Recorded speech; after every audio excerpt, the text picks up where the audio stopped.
करते हैं ऑटो क्षेत्र की। और ऑटो क्षेत्र में रफ्तार तो हमने देखी ये पूरा हफ्ता, लेकिन bull versus bear like scenario है, क्योंकि देखिए पिछले दिनों ऑटो सेक्टर की रफ्तार धीमी पड़ी थी।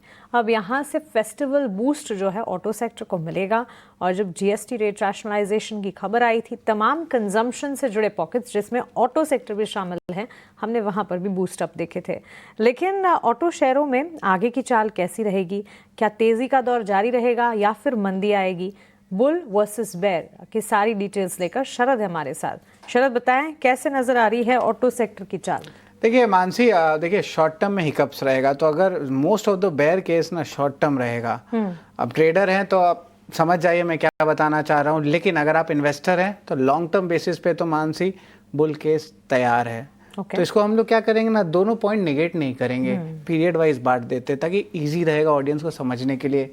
यहाँ पे देखें तो बुल केस से शुरुआत करते हैं। पॉजिटिव चीज़ रहेगा मानसी। यहाँ पे जो है 14 वीक के कंसोलिडेशन के बाद निफ्टी ऑटो इंडेक्स में जो है टेक्निकली देखा जाए चार्ट में एक अच्छी मूवमेंट देखने मिल रही है। वही बेयर की बात करते हैं, इस हफ्ते निफ्टी ऑटो इंडेक्स 5% की तेज़ी आई, तो मुनाफा वसूली भी संभव है। अब अगर बात करें तो रोड प्राइसेस जो है टू व्हीलर या स्मॉल कार्स की, उसमें जो है गिरावट देखने मिल सकती है, क्योंकि जीएसटी की जो है रिस्ट्रिक्शंस है वो जो है और कम हो जाएगी, रैशनलाइजेशन रहेगा। सो 8 से 10% तक नोमुरा कहते हैं कि सस्ती हो सकती है गाड़ी। लेकिन याद रखिए पुरानी कारों की आज ही न्यूज़ फ्लो भी आई है कि जो रिन्यूअल प्राइस बढ़ने की जो है दिक्कत रहेगी, तो इसके कारण भी जो है आज बाजार में हमें थोड़ी सी नेगेटिव रिएक्शन देखने मिल रही है। इन्वेंट्री क्लीनअप जो हो रहा है उसके कारण आपको ऐसे ही डिस्काउंट्स मिलने वाले एज अ कंज्यूमर हुए। वही एक टेंशन रहेगा, अगर आप कंज्यूमर हैं आपको लगेगा कि जीएसटी में अगर कटौती हो रही है तो उसके फ़ायदे भी तो हमें मिलने चाहिए।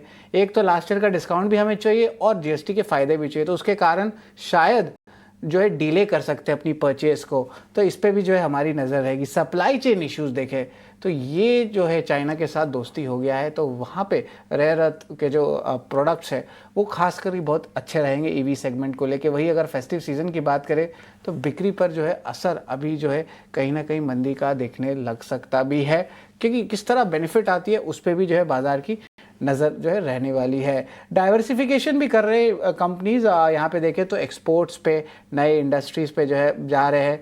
वही अगर बात करें हायर सेगमेंट पे, लग्जरी एसयूवी 350 सीसी के ऊपर बाइक के सेगमेंट पे जो ज़्यादा जीएसटी लगाने का जो है संभावना भी आ रहा है। तो देखिए बेयर जो है शॉर्ट टर्म है, बुल जो है लॉन्ग टर्म है, लेकिन लार्जली बुल के फेवर में जो है टिल्ट किया जा रहा है। और अब अभी हम एक एक करके जो है अपने पैनलिस्ट से भी पूछेंगे। और राजेश, बाय द डिप कर सकते हैं कि यहाँ पे देखिए क्वालिटी ऑटो स्टॉक्स में तो अच्छी मूव आज आ ही रही है, तो ज़रा बताएं किस तरह आप देख रहे हैं ऑटो सेक्टर को यहाँ पे, और ऑटो एंसिलरी पे भी आपसे व्यू लेंगे। लेकिन पहले राजेश जी ऑटो से स्टार्ट करते हैं।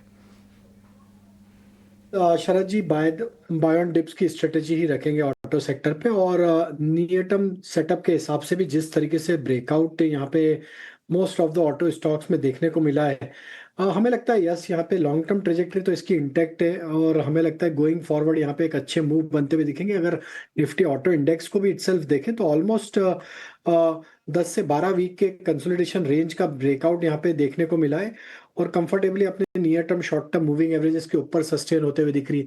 तो हमारा व्यू यहाँ पे बुलिश ही है ऑटो में। हमें लगता है टू व्हीलर स्पेस पे हीरो मोटर, बजाज ऑटो, ये दोनों स्टॉक्स काफी अट्रैक्टिव लग रहे हैं। तो यहाँ पे हमारा व्यू बुलिश है, और ये दोनों स्टॉक्स पे हम एक्सपेक्ट करते हैं कि आगे आने वाले समय में अच्छे अपमूव बनते हुए दिख सकते हैं। वहीं फोर व्हीलर स्पेस पे हमें लगता है मारुति और महिंद्रा एंड महिंद्रा, ये दो स्टॉक को ध्यान में रखा जा सकता है। और अभी आप जो अशोक लीलैंड का भी जिक्र कर रहे थे, ये स्टॉक भी एक सस्टेन अप ट्रेंड यहाँ पे दिखा रहा है।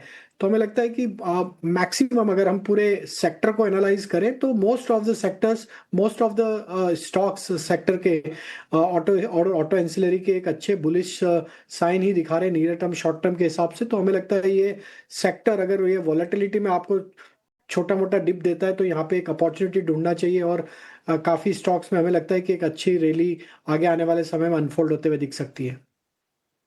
इसीलिए लंबी अवधि के लिए निवेश का नज़रिया अगर ऑटो सेक्टर की इन पर्टिकुलर बात करें तो कन्विक्शन वहाँ पर ज़रूर है। लेकिन अमोल, आपसे ऑटो एंसिलरी पर एक टेक जानना चाहेंगे।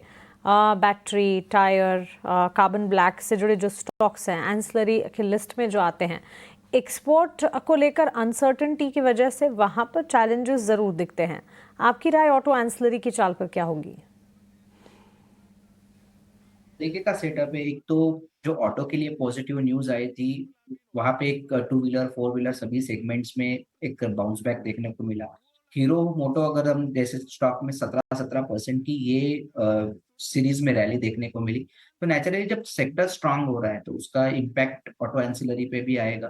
तो और जिस तरीके से रैली इतने नहीं हुए हैं, बट पैटर्न्स जो है वो इम्प्रूव होते हुए दिखे हैं। जो सेल ऑफ आ रहा था कंसिस्टेंटली वो चेंज होता हुआ देखने को मिल रहा है।